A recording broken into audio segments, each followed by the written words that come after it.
Hey, TJ here. Welcome to my YouTube channel, Wrestling Nostalgia, where I make the reviews for Raw, SmackDown, NXT, and premium live events. They don't call them pay-per-views anymore. They call them premium live events. They fancy and all that good stuff. So, I'm doing the Raw review for day one. So let's go ahead and get into it. So Raw opens up with the commentary team trying to hype up, tonight's show, like the lineup, the matches that's going on.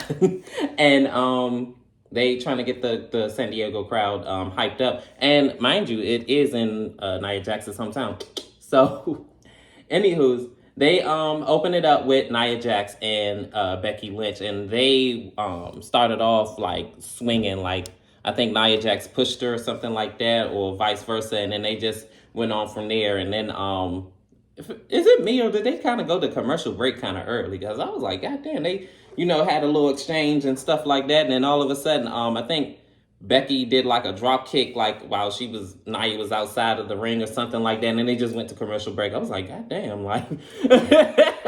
But after they come from break, I believe that. Yeah, a matter of fact, no, they actually opened it up with after the commercial break when they came back with Becky Lynch doing the drop kick on the outside, and then they wind up having a scuffle on the outside of the ring, and then they just go on from there. And then you do like a little like briefing where the referee looks like it was going to be a counter, and I was like, "Nah, hurry your ass up and get in that damn ring." Like what? And then like I think it broke right at 9, and then she got in the ring. And then I believe she hit her like with the big leg drop. So they do like their little exchange. It was like a big back and forth. At some point, Nia Jax and Becky Lynch was like on the top. No, the second rope. And Nia Jax was about to get the manhandle slam from the second rope. And Nia was like, no. So then all of a sudden she got her on her... She got her on the shoulders and said, bam! I was like, oh, man. And for a minute, I really did think that, like, it was over. Like, she was going to pin her, but of course she kicks out. So then I was just thinking, oh, man, I think Becky's going to win this one again because she's the man. And since, that Becky is the person that they're pushing to be the next contender for Rhea Ripley's championship, I mean, why would she, lose to Nia? Not that Nia's lesser or whatever like that to Becky Lynch. It's just... like, why would she come in with the loss, but anywho, so basically she kicks out or whatever, so they have their little back and forth. So then all of a sudden, Nia and her get into, like, I think the second row, like Nia was on the apron, and then Becky was doing her little kick thing that she normally do, and then all of a sudden she just got on the second row, she got on the second rope jump, and then Nia just said, bam, and I was like, ooh! And then all of a sudden, you just see all this blood just leaking. And I'm like, yeah, I don't think she's going to win this one. And then all of a sudden, she was laid out. And then she just hit her little annihilator finish. Bam! 1, 2, 3. I'm got to be honest. Like, this match actually was surprisingly good. Like, I didn't expect it to be as good as it was. But I'm presently pleasantly surprised because, like I said, it was one of Nia Jax's best matches thus far, definitely from her comeback and maybe throughout her whole career. And they really did a good job, to be honest. Like, no hating, like that match was actually like better. It had no business being that good, and it was a great opener. So definitely thumbs up for that match. I definitely do think it was really a really good match. And like I said, I was surprised because I really thought Becky was going to win somehow, some way. Because the way, like, it was, like, leaning towards, like, definitely with the promos and stuff, like, it did look like Becky was going to win. Because she was like, oh, I'm not going to give up until, I get my win from you. And mind you, this is the first time they actually fought. Like, think about it. Like, that was, what, 2018? 2019? No, it was 2018 when they first started like feuding or whatever, like the Raw versus SmackDown thing, and then like she, the punch heard around the world. She knocked Becky down and broke her face, and she said, "Just imagine if I did that with my full force." And I'm like, "Oh well, I don't think Becky wants that." But anywho's, it was like a thumbs up for that match. I really did think that match was really really good. So then they do a recap of the feud with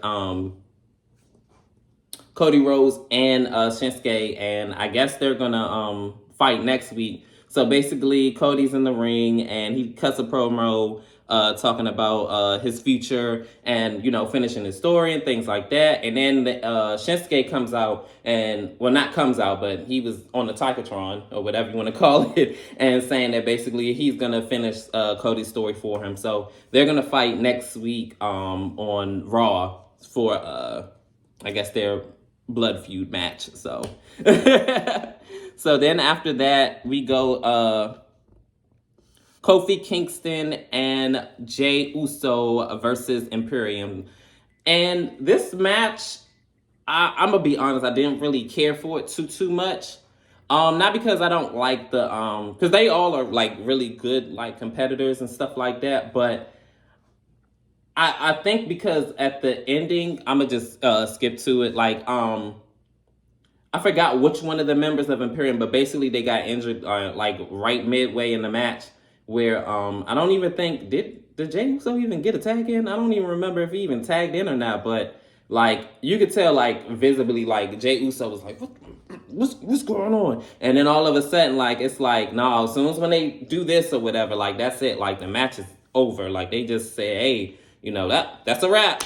So yeah, I didn't really care for this match too much. Like, and it's mostly because of the ending. Like the participants in the match, like I said, like awesome fighters. Jey Uso looks like they're building them up to at least win the Intercontinental Championship. And hey, who knows? He may even be the world champion at some point. I mean, he came within the eyelash of beating Seth like last year. I think December, my birth month.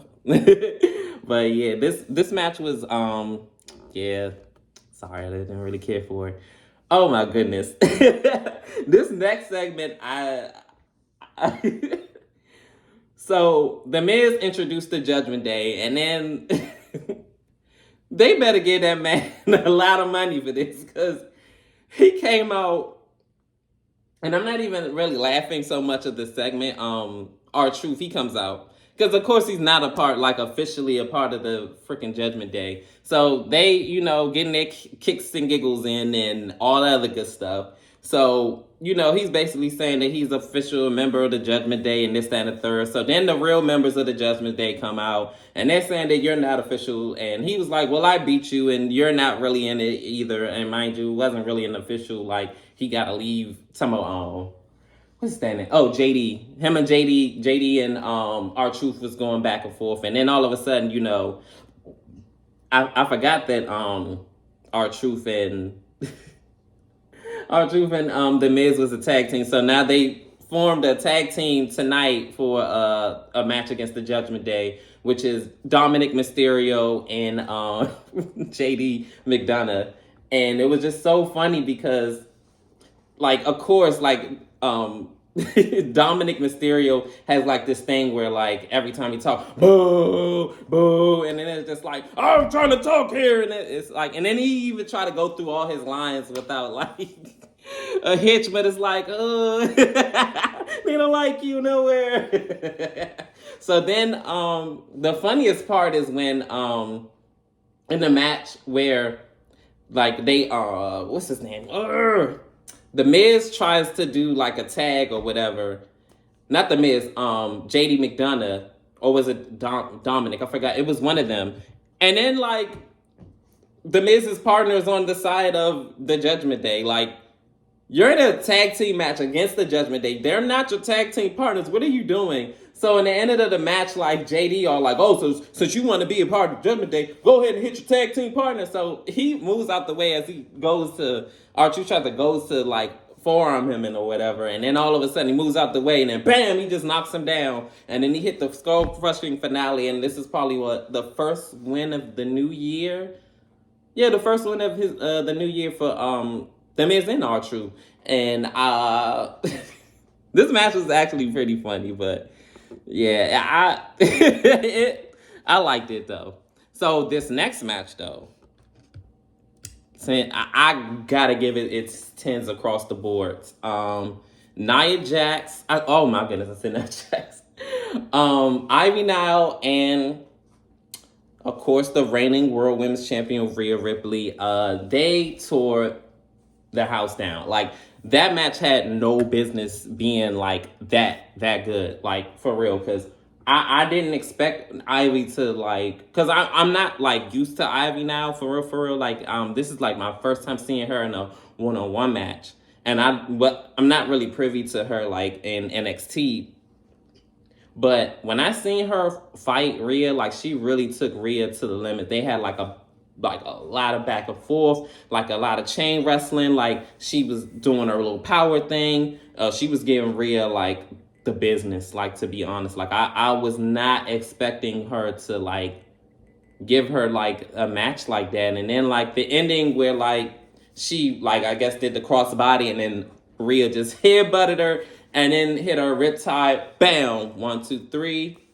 That's it. She retains her World's Women's Championship, and I don't think this is gonna be the last time that like they fight.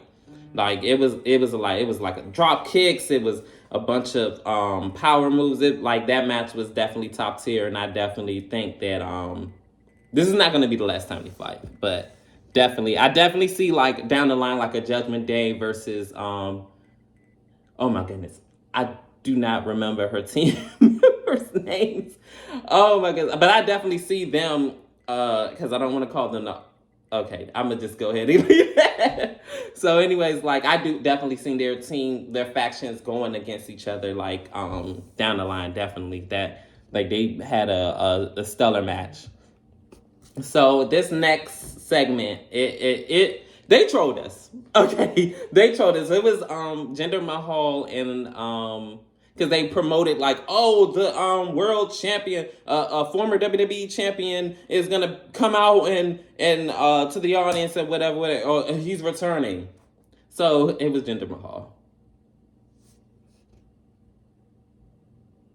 It was Jinder Mahal. I'm like, okay, so I'm gonna just go ahead and skip past this part. Like he came in, of course, scolded the audience like he's a heel. They don't like him, and then all of a sudden, the real main attraction, The Rock, my fave, he came out and he scolded him. I'm gonna skip past that part too, but he really, oh my goodness, he really went in on Jinder Mahal. So he did a little song and dance and everything like that. He got the crowd going, and then he said he was gonna whip his candy behind, and then they ended up getting into like a big brawl, and then of course The Rock spine buster people's elbow, and that's it. Like he lets everybody know, hey, I'm about to go to the bar, but should I sit in the booth seat? Can I sit in the bar or sit at the head of the table? So basically laid out the challenge for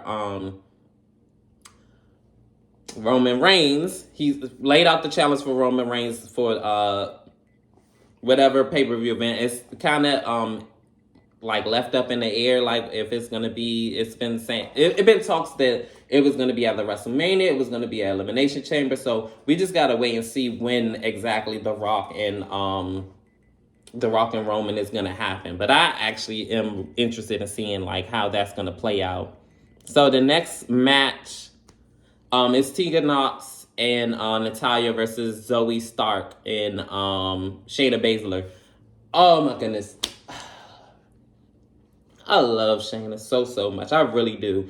And it's so crazy because I don't understand why WWE keeps like putting her in tag teams. Like this woman, is WWE blind? Like did they see her on NXT? Like she was one of the most dominant freaking NXT Women's Champion that was out there. Like her moveset, like those brutal kicks, like how she stomps on their freaking limbs and really be ripping limb from limb. Like what are y'all doing, WWE? Like I don't get it. And she could talk on the mic.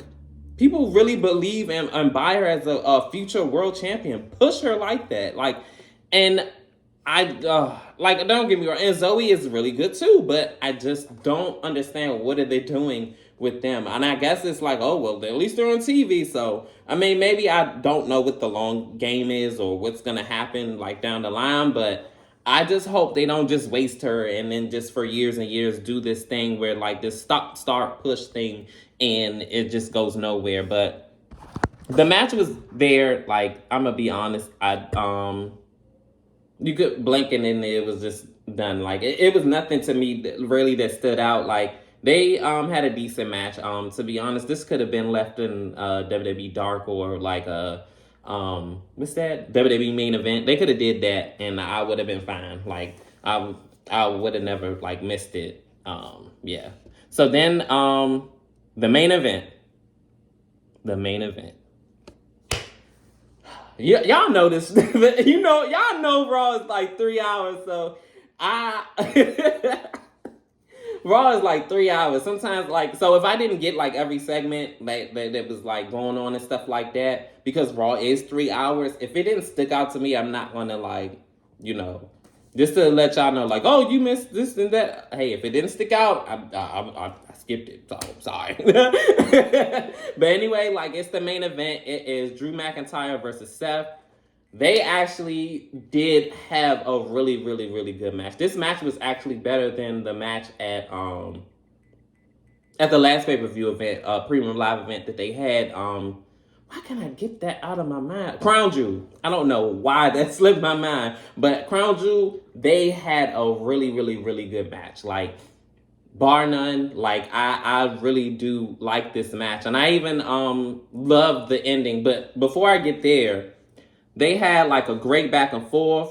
They, trade blows. And I believe like it started off like swinging and stuff like that. I was like, oh, wow, this is really a feud. All right. So they go back and forth. They really had like a big exchange. But my favorite was the ending. But oh my gosh, like they keep doing this to Damon. I don't care. I like Damon. I hope they do not waste his Money in the Bank briefcase win. Like, I'm sorry. I don't care. He needs to win that briefcase.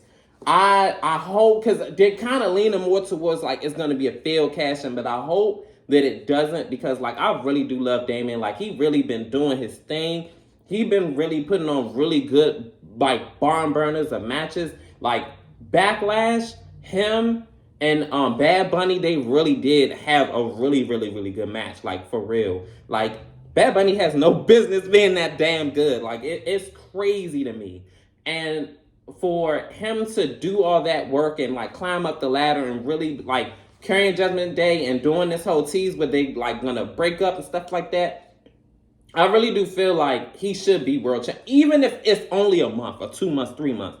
I don't care. Like, give that man a championship belt. Like, I don't even care if, like, they wait until WrestleMania and whoever is going to be facing Seth. Because, let's be honest, like, for the people that want Seth to drop the championship before WrestleMania, it's not going to happen. He like, I hate this. Like, it's not going to happen. Like, he's going to carry that championship all the way until WrestleMania. And he may even not even lose it then.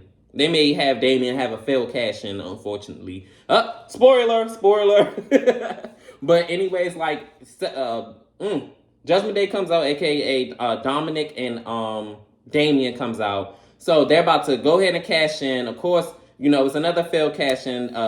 Drew seen him coming. He kicks him and boots him out. But before then, I almost forgot. Damian, while Dominic was distracting the referee, he hits him with the briefcase. So I'm thinking that, after that, he was going to cash in, but I kind of already figured he wasn't. So after, like, Damian was, like, trying to cash it in after the fact, Drew seen him, Claymore kicked him. Then he got in the ring. Claymore kicked,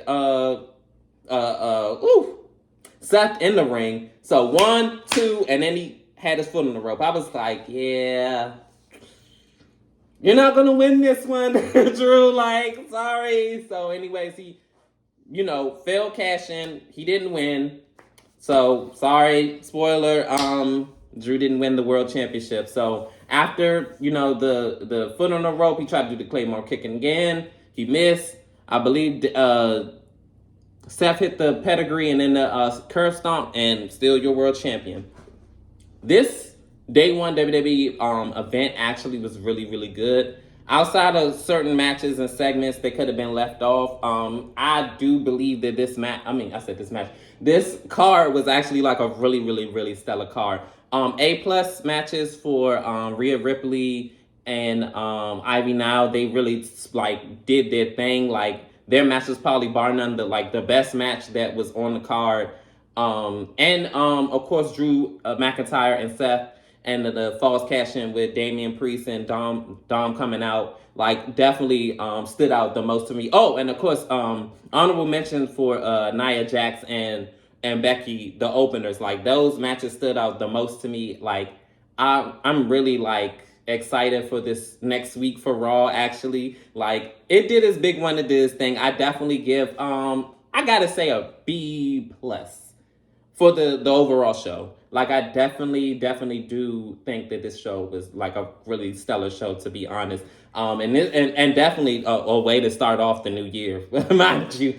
And just let me know, like, share, subscribe to my channel, and let me know what I'm, give me some critiques and things like that. I'm open to it. And peace. Love you guys. Bye bye.